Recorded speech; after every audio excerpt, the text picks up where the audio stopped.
Hello there. This is Jim the Keys bartender coming to you from Key Largo and specifically from the Catch Restaurant and Bar here in Key Largo. Hello, Bill. Hi. How you doing, Jim? I'm doing great. The Catch Restaurant has a wonderful happy hour, 3:30 to 6:30 every Monday through Friday. There you go. Not having a drink today. Drinking tea, and I can't stay on point here. I'm still thinking I might be overloaded from this weekend. Oh yeah. Well, not me. Well, I mean, I'm kind of. Well, I was on a cruise this weekend. Oh, you were on a cruise? Okay, we're gonna have to talk about that in one moment. I'm going to hear about the cruise. Yeah, we had a good time. I drank myself silly. Yeah. Well, you know what? I just wanted. You know what I wanted? I want to start off with this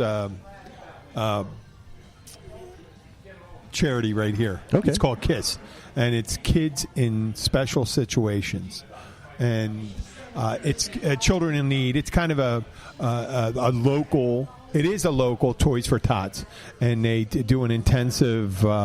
They make sure that the kids get these toys and things like that. And the guy that runs it, Carlos, was at the Rotary meeting this morning. Luke's got a new hat. Yeah, that's he's got another hat. It is a fine hat. Let's not interrupt don't interrupt the charity thing. KISS Trust Incorporated. It's operated out of Tavernier, Florida, and it's a 501c3. It is. It's toys for kids. It's like Toys for Tots. It's been doing charitable works down here in the Upper Keys since the late 1980s, around 87, Fantastic. 86. Carlos has been doing it, and if you'd like to make a charitable donation, that's you're able to claim on your taxes. You can go. It's KISS. KISS, that's all capitals, Trust Incorporated, and that's 154 Sebring Drive, that's SEBRING Drive, Tavernier, Florida, 33070. And that's a worthy cause. And also Toys for Tots, we do down here. We do that all the time. And they're doing the big ride on the, I think it's the 16th. It's the 16th, Saturday the 16th, right. And that's nationwide. That's a wonderful organization, and since we got all our charitable, and also I think if you go to KeyLargoRotary.org, you can still donate to families in needs. I've been seeing videos. There's still people living in tents and stuff like. There's at least 50 kids in Key Largo Elementary that live in hotels and tents. Down here, and that's Key Largo. I imagine it's much worse when you get down to Big Pine. I was talking to the guy that's got the deli next to the insurance company that I do IT work for down there. I was just down there yesterday, and a couple of basically all of his employees are living in. He's got a rental property, and they're like 4 families living in a 3-bedroom house. Yeah. Just because all their houses got wiped out. Okay, so if you still would like to contribute to people, it's still been tough down here for people getting. Some of them have been out of work. A lot of businesses have shut down. We haven't had the big boost. We hope Christmas is it, and there's a little drop after Christmas, and then we get into the swing of things, and we'll see what happens in February through Easter down here. Yeah, usually once we start getting towards Thanksgiving season, we start picking up. We haven't seen as much of that as we would like. We've seen them. We're seeing them, but we're not seeing the volume. And like I said, up here in Key Largo, we are good to go. Our businesses are back up, and we're ready to take care of our vacationers. The weather's great. Oh, it's the gorgeous. water's clear. Couldn't ask for better. The fishing's been great because there hasn't been a lot of. I don't know what happened if it kept people off the water. There hasn't been a lot of sport fishermen down here. I don't know. So there's plenty of. We could always ask for us. Okay, yeah, but it just seems to be seems like the fishing's been really good because people are coming in. They do cook your catch here at the Catch Restaurant, right. Hook and cook, they call it different things, and many of the restaurants do it down here. So I want to get back to you were on a cruise. I was. We had a great time. We went on, and the title of this episode is called HillBilly Snob. It's called HillBilly Snob. Well, I don't know. Luke might have I'll tell you what. I got my idea of Hillbilly Snob. But Bill's going to tell us about his cruise. So when he arrived, What's your cruise attire when you go on? It's like what you wear now. Oh yeah, no. I when I first show up, of course, I'm wearing boots and a hat. Yeah. Yeah. You're like that Texas oil man showing up. Yeah, not quite so much. I don't have near as much money. With the big ass beard and all that stuff. Big beard, hat. Of course, once you get on the boat, you stash your hat in the cabin and pull the hair back in a ponytail. So as soon as the bars open, you're there, right? Oh, yeah. No, you get on the boat, there's a bunch of little, actually, it's usually Panamanian guys, but these are little Bahamian guys running around with trays of drinks going, hey, and... Yeah. And then what are you doing? You're drinking. Just your regular Bud Light or what? No. I had rum stuff. I actually splurged, and we got the drink package, but I splurged a couple times and got some couple nice scotches. Yeah. Oh, okay. That's great. Good. We had a great time. My wife and I had a blast. Got to go over to Nassau, hang out with a buddy of mine that I raced motorcycles with for years. Yeah. He lives over there. Did you do anything that you normally wouldn't do, like participate in any of the activities on board? No. Come on. No. Trivia? No. Did you do a belly flop contest? No. Did you compare your sandal toe tans or anything? Sandy was trying to get me to do karaoke, but the talent at the karaoke was fine, damn fine. Oh, good, really? Good. I was actually shocked. Luke loves karaoke. I know, he loves karaoke. He loves that. He loves that shit. Have you been on a cruise before, Luke? Never. Never? Okay. We got to get maybe if we could get as this show progresses, as we get a little, maybe eventually we can get a little cruise going. Bartender cruise, and then we could do it there, and we'll have Luke. We'll book Luke and Bill to play, and we'll have a good old time with one of these things. That'd be fun to hang out with. Now I laugh because they did have country music with Carlos one night. With Carlos? With Carlos. Was he a Panamanian guy? He was. I believe he was Cuban. Cuban? Oh, okay. Well, that kind of country. He actually was a good player, but it was funny to hear the Cuban accent coming through on George Jones. So he's like Ricky Ricardo and Hank. Whatever. I got a kick out of that. What's Hank Williams. Hank Williams, that's it. Junior, senior, or 3. Senior, I'm going to go with senior. Okay, you can go with anyone, and I'm good. And Ricky Ricardo, Hank Williams. That'd be kind of a nice mix right there. No, okay. I'll laugh like hell. Okay, well, this goes hand in hand with the hillbilly snob. It sounds like when you hear it just turns out, and it's not just hillbilly. I'm not picking on hillbillies, but anybody that has a particular knowledge that someone lacks, they seem to lord it over you. How you doing, and Chief? They try to. It's just like it's just as if I mentioned something about possum.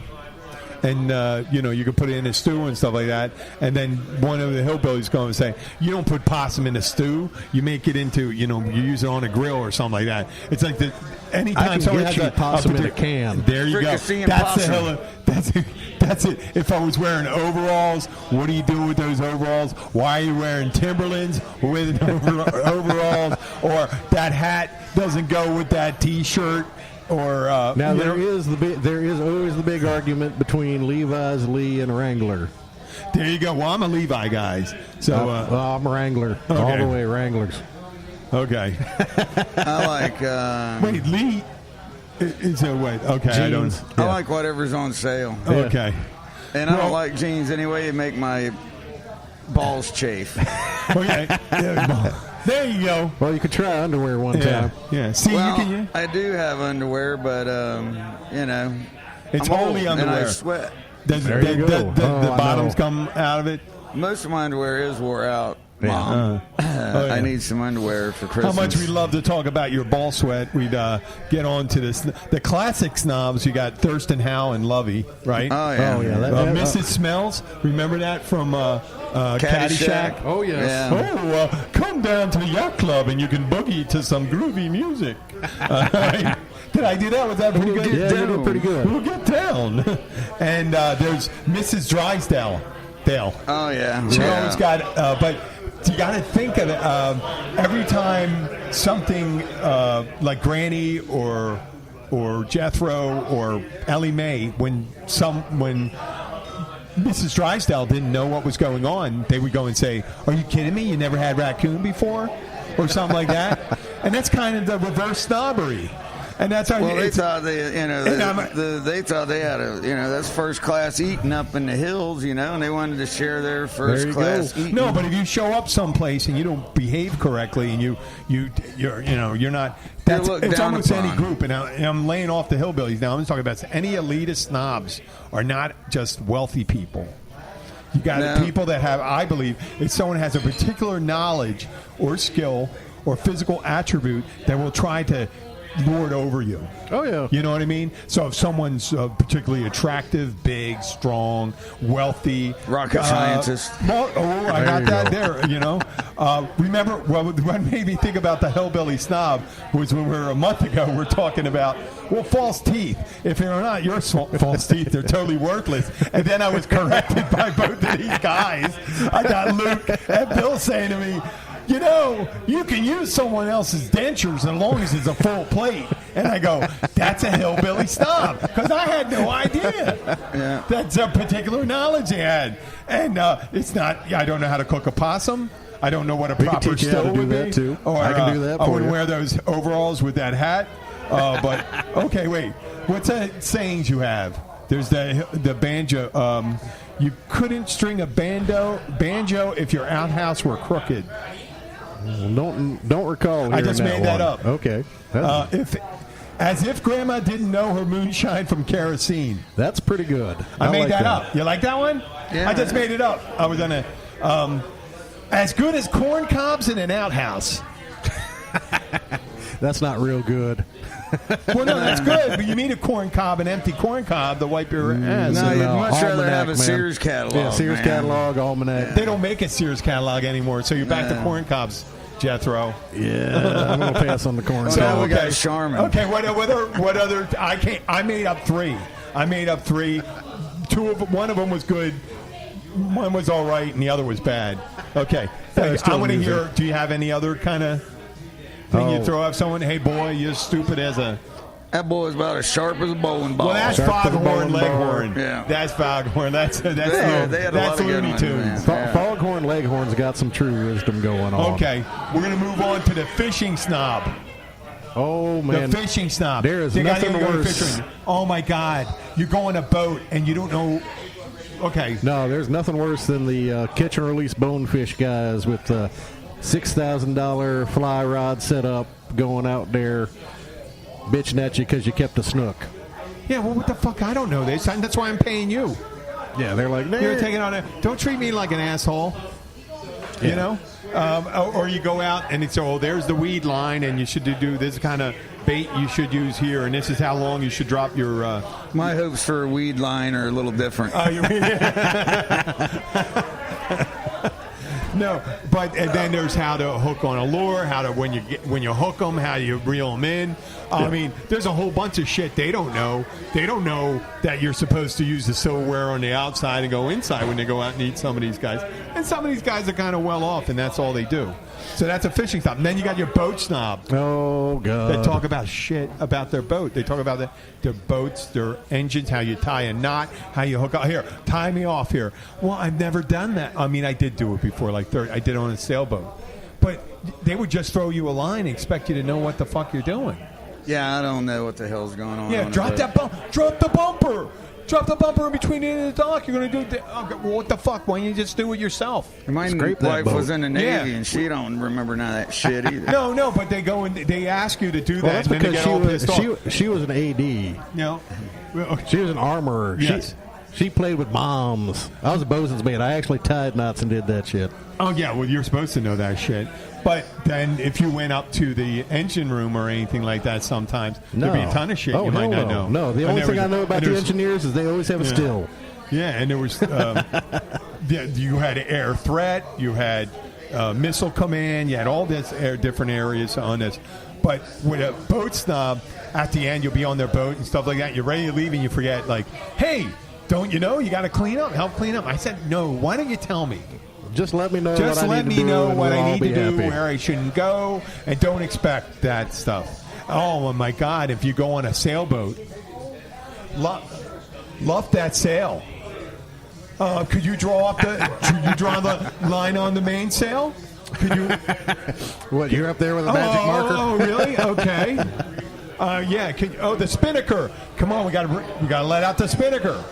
Now, I sailed for a while years ago, but you know what? You can't expect that. And then when you got a boom hanging around that moving back and forth and shit, you better tell people, say, don't get your head any higher than this. There's a reason why they call it a boom. Yeah, it is or a boom. it would be like a musician going up or a sound guy. Hey, man, you got to turn down that 12K. You got a high ring, man. I saw some guy that kills me almost when go those guys at do it. that. A motorboat guy go at it with a sailboat guy because the guy. It was fine. It was funny. Because the guy was actually living on a sailboat, but he was a motorboat guy, and he was learning how to sail.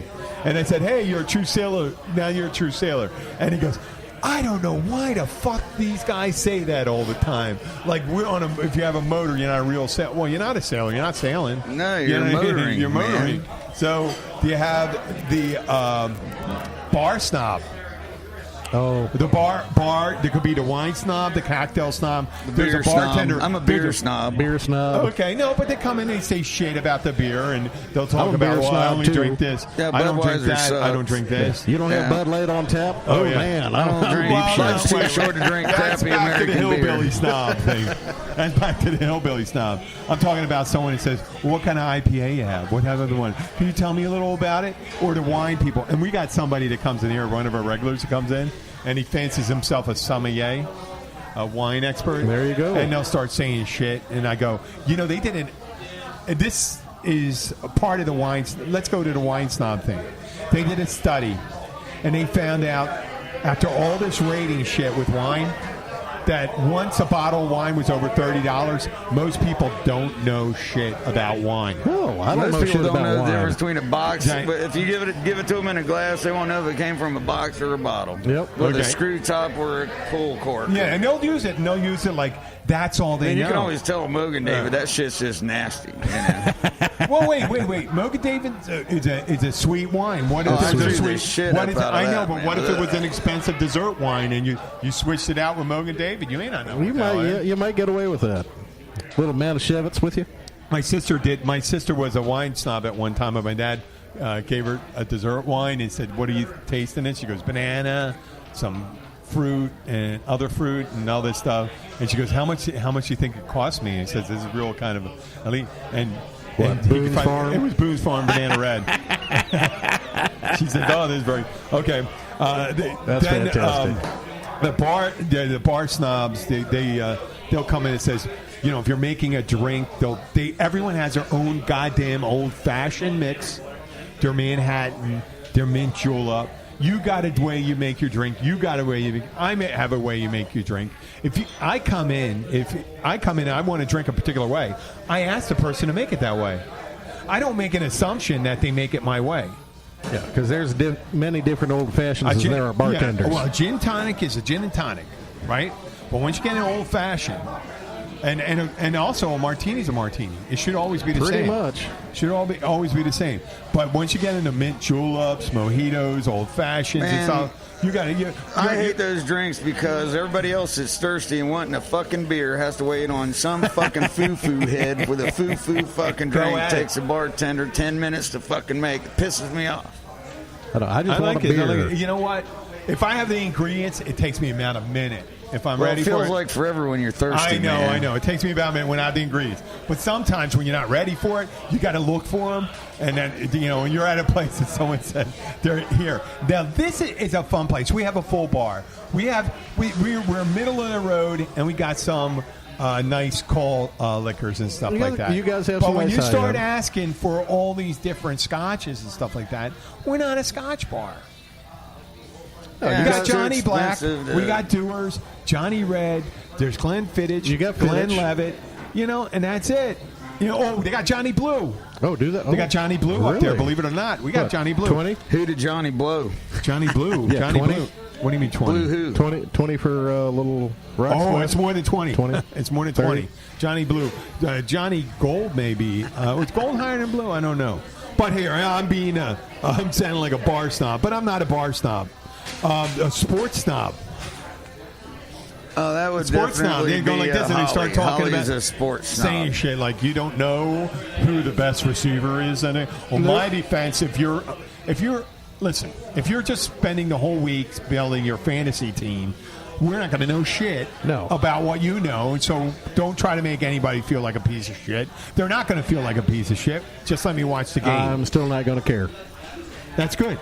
Not even a little bit. The clothes snob. Now, that's not as much for, hey, listen. You could do it. That works with the HillBilly. HillBilly could be the clothes snob. Because what if someone's walking around with sandals and white socks? I do that all the time. Man. Yeah, I know. I kind of pictured you doing that. But that kind of fits in with the HillBilly. But it's only when it's cold that I do that. And if it's really cold, I wear wool socks. You're smoking weed and all that stuff. It's all right. There is nothing quite so out of date as everybody's wardrobe down here when it gets cold. We get the first cold front. That is funny. You see that cold front. When I say cold front, it's like 55 degrees. Oh, man, we're bundled up like Eskimos. I am. I can't stand it. You see the big guys. Three-quarter full furs. 55 up where I come from and from where we all come from. I guess I'm still I'm only 10 years away from that. Yep. But I remember, and it's in the 30s. I threw a fleece on, and my gym shorts on, and my Under Armour. Down here, man, we have the relentless breeze that always makes it feel colder. Plus, ours is a really wet cold. And your balls are hanging out because your old underwear, so you must be cold. Yeah, man. They've been stripping off like little baked beans. I'm drinking tea, my friend. Yeah. Yeah, what the hell? Yeah. Hey, I put a tab up there for you. Oh, thanks, bro. You're welcome. There's broke. Oh, there's one. You're both the music snob.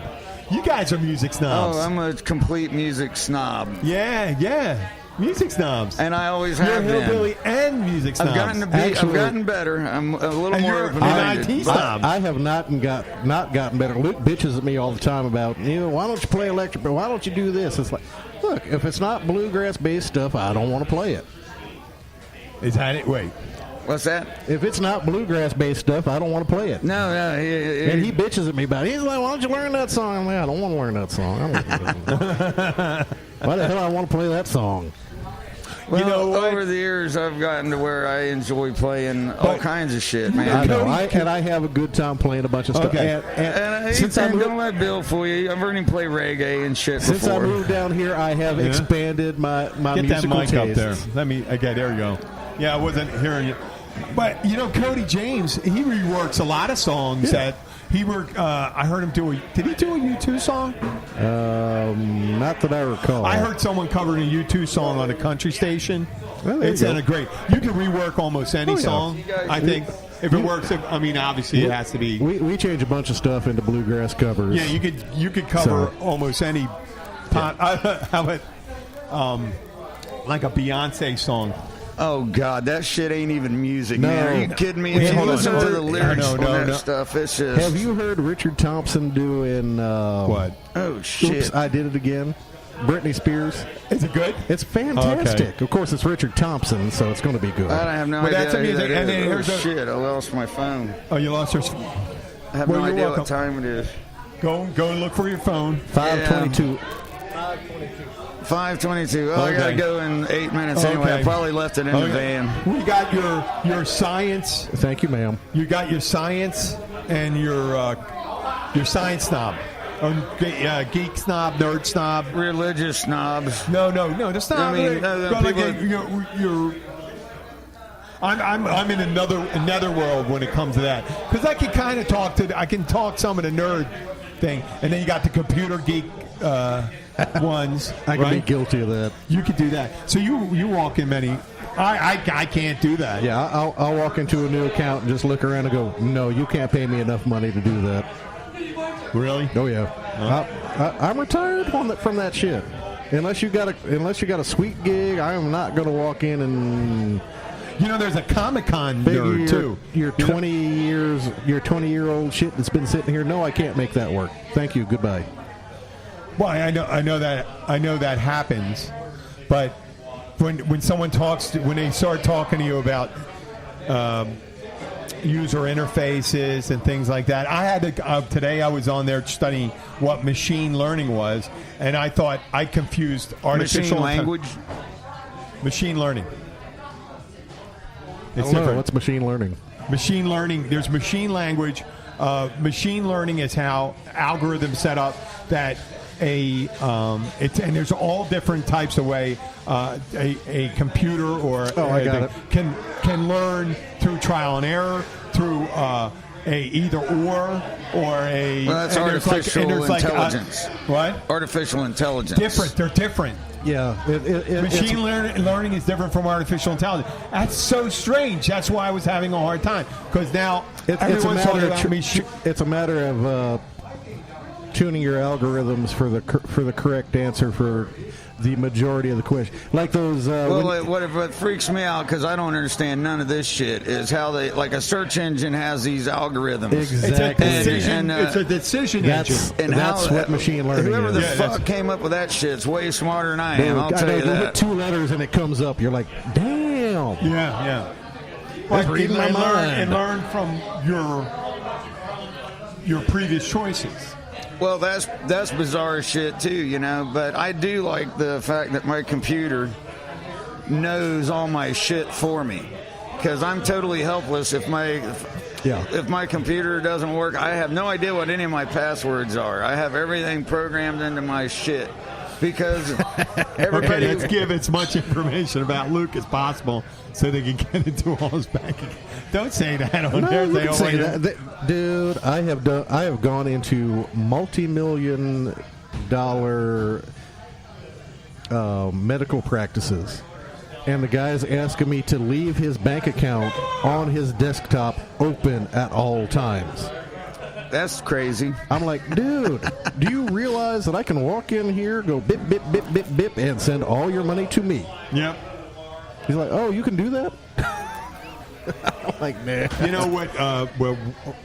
I'll tell you afterwards, I guess. But we had to set up some accounts for the show here and stuff like that, and I had to. So in the future, when we need to receive any compensation, I want to be able to do that. So I started setting up the accounts here, and I was talking to some people. We're doing some cross promotions with other podcasts and other podcast groups, and I'm trying to figure out how I can write a review on iTunes for someone's show, to promote someone's show, because the more reviews you get, and I didn't know this, it helps, and it turns out the more episodes we do actually helps our listenership. Now our listenership's going up week to week. Without promoting it, we should be up to like 500-600 a week. And after we get up 600 a week, within a month, we can go up to 1,200 a week listeners. There you go. And it goes. It's just. Yeah, it's almost like. Appreciate you tuning in and listening. And people keep on referencing that because they go see. Okay, you know, if I go, I see your balls is one name of one of the episodes, right? Oh, I can see your balls. Yeah, and then so it's one of the searches. I always hate when that happens, man. When a dude sits down and his balls are hanging out of his shorts. It's like, are you one of those guys? Like, dude, hey. No, man, I wear tight enough underwear to keep my nuts up a little bit. It does in shorts and stuff like that. If you're walking a lot. Or swimming trunks. Yeah, they wear out right there. Well, see, everybody now wears really long pants. You know, back in the 70s, we wore fucking really short. I know. Shorts. But there were less. They were not Speedo-like. Oh, wow. But there were huggers. Oh, what a fucking traumatic fucking memory, man. I remember my fat fucking elementary school coach wearing his fucking tight shorts. Let's see. And his nasty, hairy, sweaty ball falls out in front of the whole class, man. He was bent over to pick it. Oh, it was just. You hate him? No, but everybody was. Okay, he didn't get. He was a nice abused guy. By them. No. Okay. He said he's a nice guy. He didn't hate him. But that was traumatic for everybody, man. I think some of the little girls actually puked, man. They were like. What, his ball fell out? Yeah. There's a big, hairy, just nasty, sweaty ball, man. Splot. There it goes. Right I told you when I was playing like Clue or something when I was 10 years old. I was wearing pajamas. I think my babysitter was 12. We were kind of laying on his side playing pajamas, and then my Pete Pecker drops out of the front of my thing. And you know, it's a put that away. 9-year-old pecker. When I was a little kid, man, I was extremely fucking modest, man. Yeah. I didn't like anybody to see me naked at all. Oh, me neither. I wasn't thinking. I didn't. Hey, listen. But then after I hit puberty, I turned into a streaker. I wasn't keen on that in high school when it started doing the locker room stuff. Oh, I hated that shit. Man. And some of the guys got developed quicker and stuff. Yeah. And then when I got to college, it was no big deal. You know what I mean? Yeah. Nobody cared. Luckily, it always seems like there's a couple guys that were overly grabby and all that stuff because they weren't in touch. Hey, it's all right. I have no problem with that. But don't be homophobic and then turn out to be a homosexual. Yeah. Rapidly homophobic, grabbing guys' balls, and then you turn out to be gay. Yeah. Run for Senate. That's a dick move. Yeah. That's a dick move because It's like- dude, they picked on the gay guys. yeah. They picked on the gay guys in school, and then like- they became one of them That's later like on. if there's ever a senator backing an anti-gay protest, you pretty much know he's going to get busted down at the gay bar. Or in a airport bathroom doing an extra wide stance. Republicans are well known for that. It's funny. That's what we're talking We're going about. to take sexual harassment. We were talking about that last week. Oh, fucking what the fuck, Matt Lauer. And we thought there's a bar south of here that does this every Tuesday, first Tuesday of the month, a Deadpool. And a couple of us didn't think that was good karma, you know, picking some winning money because someone died. But I thought what good karma would be this sexual harassment pool. Because, first of all, it's already occurred. It had to occur in the past, right? And you pick someone's name randomly. And if they get busted that week, then you make money. Like and there's justice. The harassment pool. Justice was made. You know, justice was served because that person came out. And then you got it. I know. There's a lot of guys out there that go, oh, it's a lot of bullshit coming out and stuff. You know what? If a girl that... You know what? If you're making someone feel uncomfortable, don't do it. Don't get pissed off at me because I have a daughter.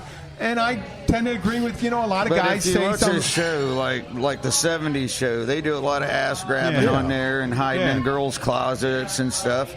You know? Three's Company. Yeah. Three's Company was the Come knock on my door. Yeah. We've been waiting for you. Where the kisses are hers and hers and his.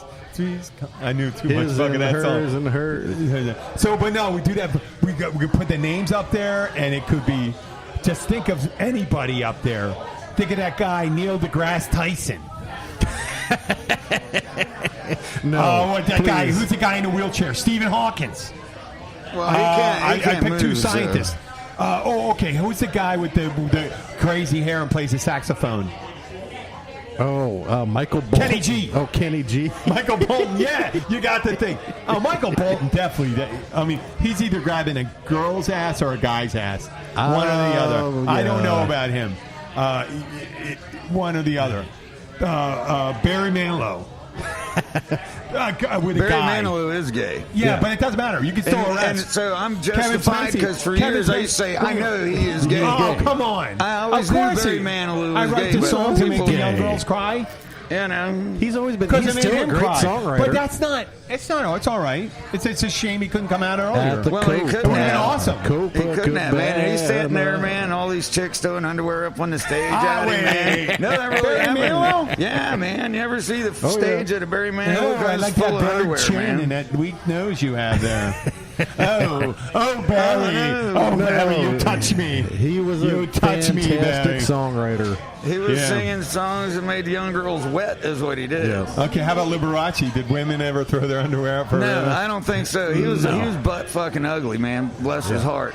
Okay, we talked about that show. It's Behind the Chandelier. Yes. Oh yeah, wasn't that bizarre? He made that guy get. He made his no. companion Yeah, get whoa. plastic surgery to look more like him. Oh man, that sucks.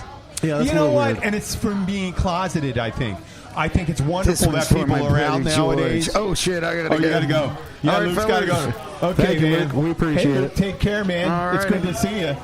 You actually Keep get to play on tonight? trucking, buddy. And if anybody makes it to Key Largo, make sure if you're here on Wednesday night to come see us at the fucking Pilot House. If you come across Or you any, come down if here you come to across catch. any edibles, could you pass them along?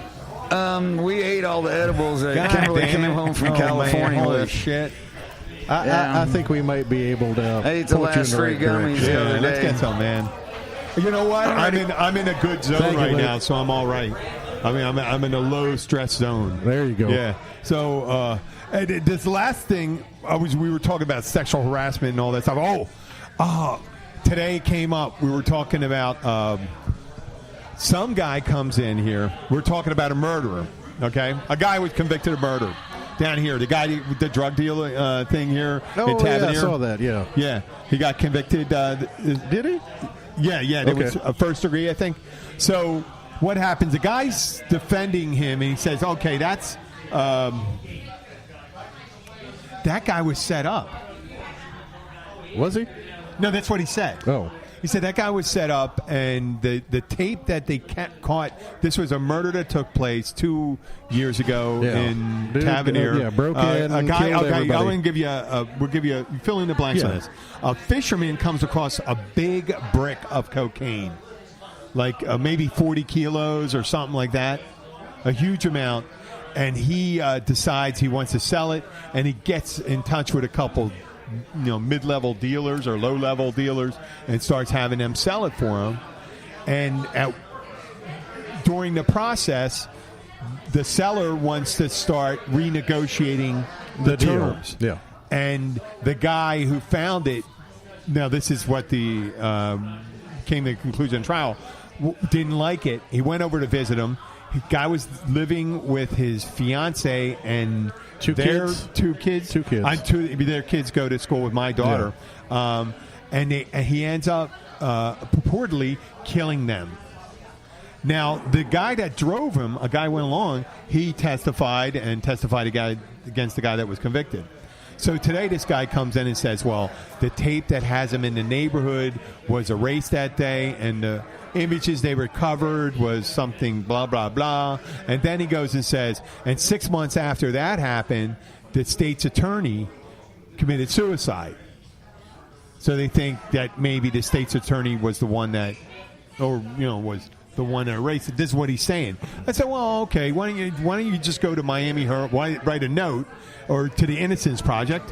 There's places like that. Go and do it. Yeah. And he comes up and he goes, "Oh, I really don't want to say that." And I said, "Wow, so you're ballsy enough to come up with a conspiracy thing to say a murderer is not a murderer, right? And but you don't want to do anything. If you believe a guy's in jail, and you can go to. If I believe someone was innocent, oh yeah, holy shit." I'd be talking about it on the radio the whole time. I don't think this guy's innocent. Probably not. I don't think he is, so I don't feel that compelled to go and do this. But if you had me, you couldn't stop me. You couldn't have any horses drag me away from writing letters and doing shit like that. If Constantly someone came up, review it. Yeah, I would be out there. But then we started talking about serial killers and said, well, he's a nice guy until that time he killed that guy. Yeah, until but otherwise, like OJ, they always say guys that hang with OJ say OJ's really good, except the time he killed his wife and nearly cut that other guy's head off. So, but he's a great guy to hang out with, right? I'm sure he is. And then I was saying, how about that guy? And I said, I was mentioning Ted Bundy.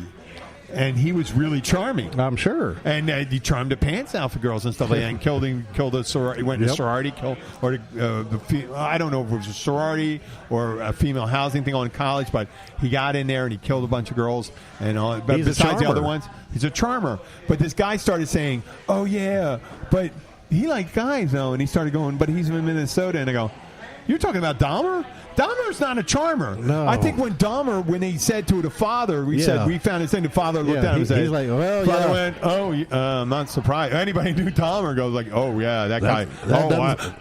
He's a serial killer. Or maybe Richard Speck, the Night Stalker, Ramirez, Son of Sam. You see Son of Sam, Berkowitz? Yeah. Berkowitz definitely looked like a serial killer.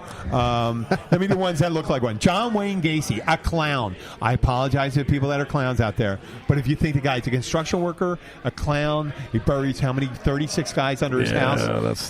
That guy is a serial killer. You know what I mean? Well, the good thing is nobody's burying anybody under their house down here.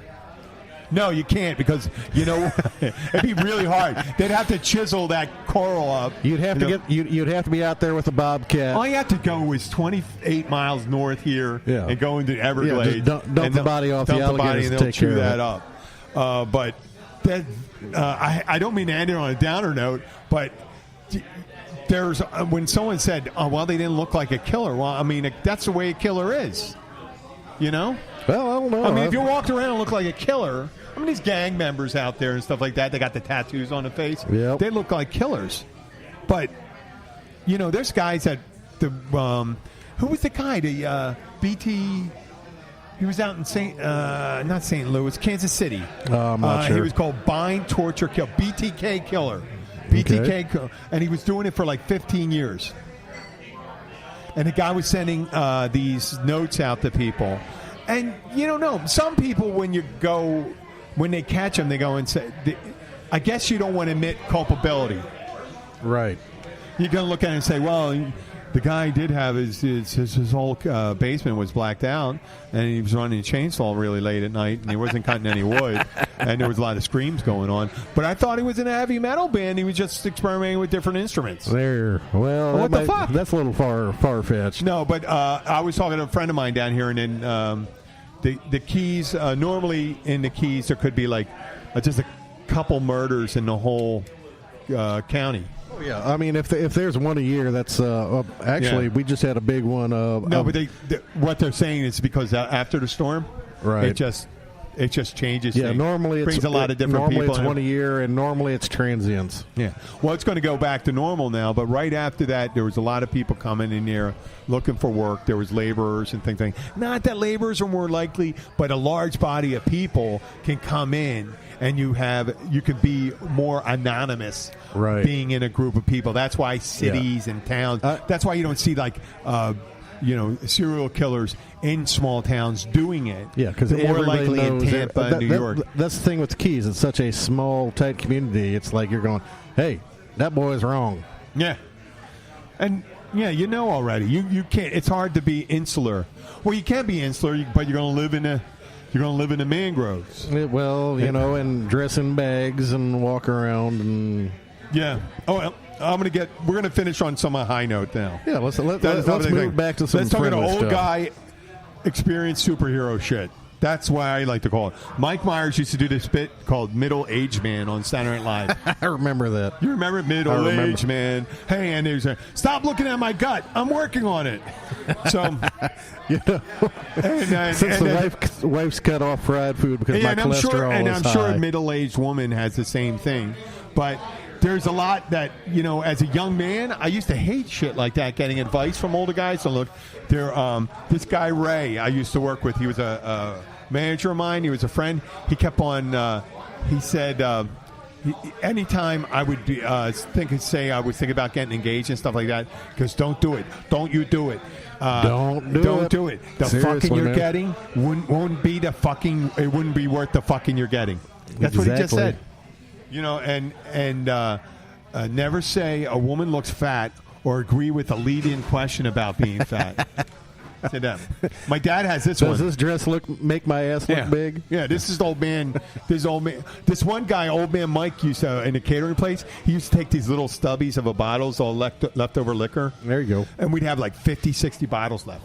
And every so often it'd be a half ounce of liquor in it, stuff like that. And he'd take it and pour all the liquor into one bottle. Ooh. And he called him Old Man Mike's Juice. And one time, one of the asshole waiters, and I always wanted them, but I wasn't asshole enough to do it, put soap in it. Oh, there you go. Yeah. And he goes, Jesus Christ, I made my juice the other day, and I shat myself silly. I bet he did. Yeah, this was in Philly. Yeah, but old man Mike's, he had some really great advice about leftovers, how to mix them over and stuff like that. And it was just horrible advice. But most guys, when you go through marriage, divorce, you see a lot of birth, death, illness, finance, courtship, careers. They got a certain amount of experience and knowledge. And they can look back and pass it on. And I still feel like a 20-year-old. It's because people are living longer. We're able to talk to 80-year-olds that are still working. Oh, yeah. And there's 90, 100-year-old, and they can give you advice. And my dad, who's very vibrant, 76-year-old, his big word of advice, it's not how much you make, it's how much you keep. Now, he's not talking about being selfish or something like that. No. He's saying at the end of the day, how much money that you make. And he said he'd also say in a relationship, before you get married, you have to get on the same page when it comes to finances. Oh, yeah. He always said that. And he said, and I know my dad sounds like an accountant, but he's a real relationship guy, too. He's a real nice guy. And but he says, that's the thing that people are going to argue about and fight about. Yeah. And money's always pretty much the source of all and when I was fights. 20 years old, I'd look at a guy like banging me. the 18-year-old. Yeah, if I was looking at a guy like me, I was thinking the guy's really old and stuff like that. But I still have the when it comes to finances and business sense, I'm more like a 20-year-old. Relationship, maybe 40, 50. I'm more like maybe that. With a child, I'm more like in my 30s. No. But I'll tell you, where the one thing I'd be a superhero in, and I'm telling you this, it's with women. It's with women because I can spot. I can spot I can see when there's an opening. What it is, I see it automatically, and I can see. I can turn it on or turn it off. I'd be friendly. Save this one. It's like this could be a business opportunity later on. Plant the seed. You're planting seeds, right? You're planting seeds. Yes, Don't do anything stupid. Don't say anything awkward. Sometimes they want you to be investment, and sometimes they want you to be eager. Now, I can't use any of these skills I have. No, I can't use them anymore. But I would love to impart them on the guys. But young guys don't want to take any advice. I could be like Cyrano de Bergerac. I can just give me that earpiece, and I would listen to what you say, and I'll say I know exactly what to say, and I wouldn't want to use it for evil. So don't go in there and just screw a girl and leave her and stuff like that. I used to do that, but I'm not saying that's right. But well, the problem is the older you get, now you need a little bit of advance notice. No. I know what you're saying. I know what you're saying there. But for me, it's all. It's for the round 3, round 2 or 3. If it was new, some of them need round 1. If it was new and a new thing, I've been doing. I think what happens a lot is stress, being tired, too much caffeine. A couple times, blood pressure medication, cholesterol medication. Luckily, I don't have that problem. There you go. But it to make you that younger guy, to make you a younger guy the second and third time, you should be able to go like 2, 3. I mean, spend the whole night. Something. There you go. But then again, it's also how often you're with that person too, and then it's absence makes the heart goes familiarity. I could get in a lot of trouble for this stuff, but you should always think about stuff. But I have a very healthy. Luckily, I have a very beautiful wife, and she makes me very happy. There you go. If my powers, I can't impart them to somebody right now. I can't give that advice. I give dating advice. There you go. I do that every so often, but that's pretty much it. So this is going to be. I think we did. Oh, we did. Yeah, we're at 47 minutes. We're all right. We shouldn't do much longer. We should stay away from that. Yeah, don't drag it out too long. Yes, we shouldn't. We don't want to. Hey, listen, it could be one of those things where we start saying, for some reason, people start killing themselves at the end of it. Okay, we're coming up on the holidays, folks, and Bill's. I think I'm with you twice this week. I'm here tomorrow, right, on the bar, and Friday night. Friday night, and actually I'm playing Saturday. I'm not here Saturday. Night, I'm here with Saturday. My Josh. daughter has a synchronized swimming event up in solo synchronized swimming. She does solo and team. Okay. So we're going to have a good old time up there. But Bill is going to be playing. Bill and the HillBillys, Cody James, they have beautiful vocals. They play great. They're going to be here Thursday night. They're going to be here Friday night. They start, I think, Thursday 6:30, Sunday, Friday at 7. Are you playing Sunday for the music thing? I'm playing Saturday night with Mike, Captain Josh. Captain Josh. We're going to be doing a bunch of 7 to 10. 7 to 10. Bunch of Gulf and Western and Key West music. Hey, you know what? It's a real treat to come in. You get to talk to Bill too. That's always fun. You know what? And like Bill says, if you want to buy him a beer, buy him a beer. And if you buy me a beer, I got to have one too. So this is first. Say goodbye, Bill. Goodbye. We thank you all for listening. Thank you so much for tuning in, spending some time with us. Yeah, and join us next week, same time, same channel. We're the Keys Bartender. Thank you very much. Thank you, Bill. We all appreciate you listening. Thank you, guys. Have a good night.